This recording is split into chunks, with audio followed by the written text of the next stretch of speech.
Every year around this time, I start saying, I don't think I can start that many new series next year. Then November, December rolls around. It's like, challenge accepted.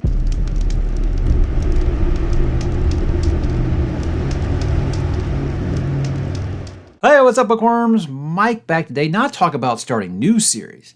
Talk about catching up or finishing some that are already done. Because, guys, the last few years, I've been doing this thing where I say, these are new series I'm starting next year in permanent ink, meaning no matter what, I'm going to start book number 1. And I always keep talking about, hey, back when I first started this channel, I got so many recommendations. I started like 9 book 1s all at once, and I finished like 2 of them. And that started to become a problem again because I keep on doing this. And this year was the first time I've been like, I don't have room in my schedule to continue any of these series I've started the last couple years. So I think something I want to do this year, kind of reduce the new series I'm starting, because I will be starting a couple new series next year. Those are already in stone. But I think I'm going to reduce that quite a bit because I'm going to focus on getting back to some series that are either complete so I can finish them, or some series that are ongoing and I want to get current on because I have started some of them and I've gotten close to finishing none of them. And I want to make sure that I make that kind of, to a point where I've got it on a schedule now, because this year, every time I thought, oh, I'll be able to get back to this series this year, just ran out. It was just a numbers game. I'm only one person. I haven't figured out cloning technology yet, but I am trying. I'm just not very well funded. So guys, these will be series I have already began. And like I said, even if the series isn't complete, it's something I'd like to get current on. And these are 6 of them. I had 5 before I started. I added another one right before I started recording because it's in my head and I'm thinking I might not be able to finish it this year. So I might resume it next year, but that's kind of a maybe. Now these are in no ranking order or anything like that. But if the series that you're hoping that I continue isn't on here, I do apologize. It is still a numbers game. And like I said, I do have several that I have already planned to start next year. So let's kick it off with the first one here, guys. I'm gonna hold up the book that I am on in the series and talk about why I took a break and why it's important for me to get back. And I got to start with Larry Correa's Saga of the Forgotten Warrior. I'm in book number 4. This is Tower of Silence. I read the first 3 books relatively close together, and then for whatever reason, I don't think there was a real reason I stopped. I think it was just this numbers game. I had thought that I would get back to him this year because the series was going to be wrapping up this year. And props to Larry for being able to finish a series. It seems like no fantasy author seems to be able to do it anymore. But it is one that it wasn't a reason that I stopped. I was really enjoying what I've read. I've said I think that this series is severely underrated because I think that he has done like the impossible and he's found a way to kind of mix fantasy with like a thriller. Because you think a lot. I think about when I talked to Blake Crouch and I asked him if he would ever write fantasy, and he said, well, it's kind of hard to turn fantasy into a thriller because there's so much world building involved. Larry has found out a way. He's found out a way where these never feel slow-paced, and yet you're always building on more. You're always building on this world, on these characters, on the lore of everything here, in these flashbacks and everything. Very, very excited. I'm hoping I can remember everything from where I was at, but I think Larry's kind of the type of writer, he'll kind of throw everything back in there, little bits and pieces for you in case you forgot about what happened here. I remember the basics. If not, I know several patrons that have finished the series. I can maybe bend their ear back a little bit and then kind of give me a catch up. Next up, this one won't be a surprise because I have started slowly working my way through it this year, but I have not. I'm not going to be able to finish it this year, nor am I trying to. Got too many other things going on here, but this will be Dungeon Crawler Carl. I am on book number 4, The Gate of the Feral Gods. Now, I'll probably get this one in sometime this year, but I was kind of looking ahead to my schedule, and I was like, this might be the last one I'm able to get in this year.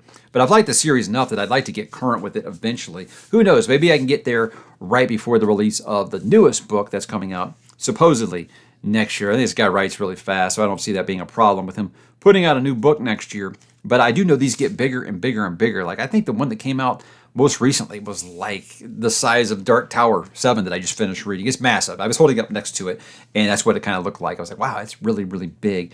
But with this series, it's a series I'm loving. I wouldn't say I'm going to be stopping. It's just there are some big releases coming out in the quarter number 4 this year, and they're all massively sized. So I want to make sure that I'm kind of keeping the decks a little clear because I know some of those, I'm going to get to the point where I'm reading maybe 2 books a month because the books are just so damn long. Because so many of these authors, they can't write anything under 400,000 words anymore, But hey, God bless them. That's what the fantasy genre is all about, right? Some big old doorstopper books. But that's really kind of why I say that this will probably be the last one I'm able to get in because, yeah, October is always going to be my spooky stuff, and then November, December is really going to be focusing on some of those bigger reads that are coming this fall. Next up, I do have something a little lighter, and I think it's good to have something a little lighter. You just keep on adding all these heavy epic fantasy reads to your list. It can get a little bit, I don't know, concerning, because you start saying, I don't know when I'm going to be able to do all this. I'm not going to, again, can't clone myself yet. But I started this year, and the only reason I stopped was just, again, a numbers game, because I already had Unholy on my schedule. This is book number 2 in the Unwind series. Now, I read book number 1, Unwind. I liked it a lot. It's actually my book of the month that I did read it. And I had this on my schedule. Things just happened, and I didn't get to it. And it really, really sucked, because I was really excited to return to this world. And I think it's nice, like I said, to have kind of a lighter read. This is middle grade or YA, whatever you want to call it. But I think that Neil Shusterman is like one of the best at it that I've read so far. Yes, I have my problems with what happened at the end of Arc of a Scythe, but I really am optimistic about this series here, because I really, really dug the way that book number 1 went. And I'm very excited to see about how it continues. So this would be one that I definitely make sure I am finishing this next year. And even if it falls off a cliff like Arc of a Scythe did, which I don't think it will, I'm pretty sure that I'm going to dig this one, be able to fly through this really quick. But guys, if you don't check this out, don't turn your nose up at it just because it's YA. I think there's some really, really great stuff in here. And there's some stuff in there, like I said, in book 1 that was so messed up. Like, I was finding it difficult to read. I'm like, gee, they let young adults read this stuff? How young? So I think it's one of those where, it just kind of depends on the kid. Like, I let my kids watch R-rated movies. I think it just kind of depends on your kid. It's kind of where I fall on it. But obviously, you ain't got to worry about that with me, 47 years young. I'm still reading it, and I am enjoying it. And I'm looking forward to stepping back into that world that Mr. Shusterman has created, because he's found a way to where you can tackle a really, really difficult subject matter like he's doing with this, and he doesn't ever feel like he's telling you what to think. He's telling you, this is what happened in the world, and this is the world we're living in now. And I like that, because it's very, very hard. Because I think sometimes, there are these discussions to be had, but when they start preaching at you, it takes me out of it. And so far, he hasn't preached at me at all, and I'm very, very excited to continue with that world. This next one's going to surprise some people here. I think the next 2 will surprise some people here, because these are ones that I've had some requests for, one more than the other, but lots of requests for, but one that I thought I'd never really go back to. And because I've said numerous times, I've tried this series, I think maybe it just kind of passed me by a little bit. Maybe I read it too late in my life. Maybe it was something you kind of had to cut your teeth on when it came to the fantasy genre. But I asked my wife the other day, I was like, look, if there is one book series up there right now that I haven't finished, that you would be most invested in watching me finish, what series would it be? And she didn't even flinch, guys. She said, The Inheritance Cycle, Christopher Paolini. I have started this series twice. I've read Aragon twice, and I've stopped at the same place in Eldest twice. And it's like, I wasn't miserable while I was reading it, so I don't know why I walked away. But for whatever reason, I've just never been able to get to this series. Now, look, obviously, when you are a seasoned epic fantasy reader, adult fantasy, this is going to seem really, really juvenile to you, and it's going to be kind of rough to really stay engaged with, I guess you'd say. For me, that was never really the problem with it. Like, I understood this guy's like 15 and he's writing this, and he's wearing his influences on his sleeve. I don't think I've talked about, when I first started this channel, I said, I don't know why this book gets so much crap from the fantasy community, because I don't think it's nearly as bad, or I think everything kind of borrows from other tropes, especially if it's gateway fantasy like the Aragon series really, really is. But with this, I won't lie. The new covers by Broken Binding, they kind of inspired me to say, you know what, I think this is going to be the year that's going to happen. So I don't know that I would read Aragon again. Read it twice already. I think maybe I can remember that book now. But I would probably start over on book number 2, Eldest, and hopefully continue on with Brissinger, continue on with Inheritance, and finally wrap this one up. And if anything, just to say I did it, because like I said, there are very few series I've started twice and quit twice and went back to a third time. So with this one, partly because, like I said, my wife is interested in me doing this, because she did adore it when she read it. And that was when we were dating. Gosh, back in like, I don't even talk about how long ago that was. But it was a long time ago. But I'm actually kind of excited, because I feel like there is so many people who still find that old video I made when this channel was like 2 months old, where I said I was going to try it again. And I actually called it Why You Should Read the Inheritance Cycle, and I hadn't finished it myself. That was when I was going back to it last time. So third time, hopefully, is the charm here.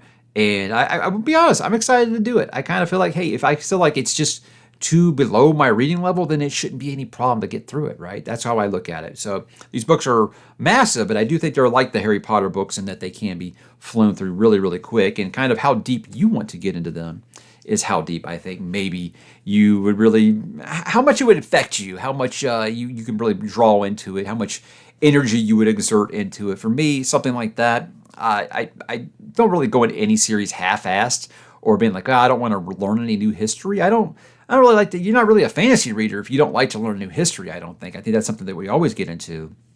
Then if it's a little lighter than what the next series is on this list, then maybe that'll be good. So having a couple of lighter things, I think that Dungeon Crawler Carl is kind of light. I mean, it's enjoyable. It's not for dummies or nothing. I'm saying that it's nothing that's like super gonna weigh you down, because it's a series that is having a lot of fun, and it's another one like that where I say how much you dig into. If you want to really get into the stats and stuff, you can really dig into it. Obviously, the Unwind series is going to be very, very light.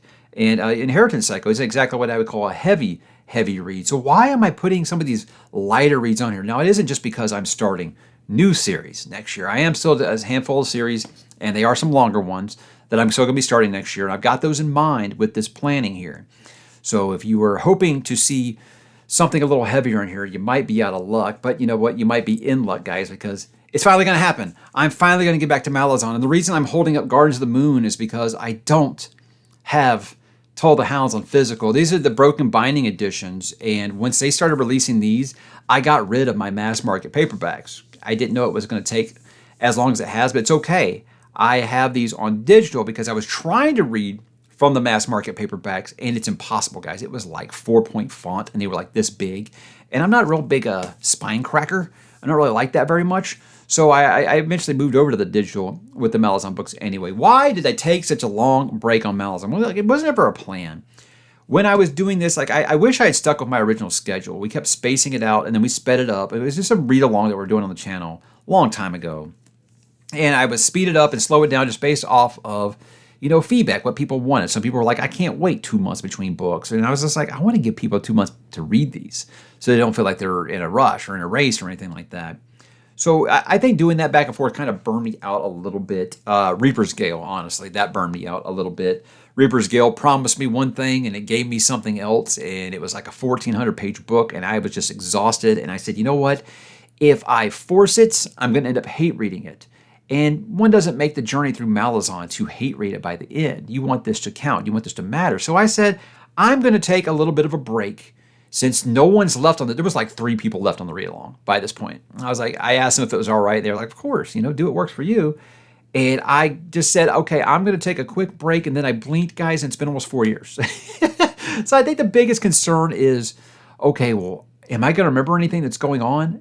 It's quite okay, guys. I didn't understand anything that was going on the first time. That's kind of what ℚ𝕤𝕤𝕤 does dictate on his first read through, right? It's like, everybody tells you, don't worry about it. Don't worry about it if you don't understand it. That's hard for a reader like me to say, hey, well, I don't know what's going on, but I'm going to keep reading anyway. I think I've got these spoiler videos on my channel where I was very in-depth. The first 6 books, I was very in-depth with my spoilers. I put like an hour of spoiler talk together for each one of those. Maybe it'll be the first time I go back and watch some of my own content and try to get a recap on everything that has happened in those books. Because the other day I saw my *Toll the Hounds* one, and I just clicked on it for a second. I was like, at the beginning, I named like 8 different groups of characters. I was like, I don't remember who these people are. So it was a while back. I've read a lot since then. I'm hoping that things will start to flow back to me. I don't know. *Toll the Hounds*, it's like Eldest. And that's the only time you'll ever hear that comparison. I started it twice and stopped in the same place. And again, I wasn't ready. I was trying to let other people force me to continue with it, because you believe it or not, I get a lot of requests to go back to ℚ𝕤𝕤𝕤. I mean, I know that's what most people that are watching this video were hoping I was going to say, is that I was going back to ℚ𝕤𝕤𝕤. Yes, I am. I'm finally ready for it. And again, it wasn't anything I ever meant to take that long of a break from. But again, I thank you for being patient with me, those who have. I don't know, I still get tons of comments about, look, if you're going to quit ℚ𝕤𝕤𝕤, just quit. And I'm like, I'm not scared of ℚ𝕤𝕤𝕤 fans. If I'm going to quit, I'll quit. You know what? I still might. I might read *Toll the Hounds* a third time and be like, I just cannot do it. I don't think that I will, because again, I do love this world that he created. Yes, there's a lot going on. Yes, it's very, very challenging to read, but it is a world I was enjoying while I was there. I just needed a break. And when you run a channel like this, you get so many recommendations. You get all this community and everybody's reading all this stuff, and you get FOMO and all these other things that you want to do. It's easy to let something just kind of be kicked down the road for a long time. And that's what ℚ𝕤𝕤𝕣𝕠 has been. And it won't be any longer. So I don't know when, because like I said, that's the heaviest thing I'll be reading next year. 8, 9, and 10 of ℚ𝕤𝕤𝕣. And those are massive books. I know how everybody feels about Dust of Dreams. It's not a very popular book. I would like to try to read Dust of Dreams and Crippled Guy close together, because I know that those are supposed to be one story.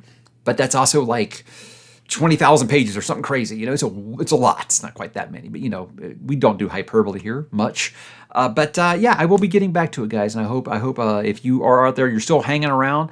I know that there are a couple of friends I have that are reading through the series. I was like, you're going to pass me soon.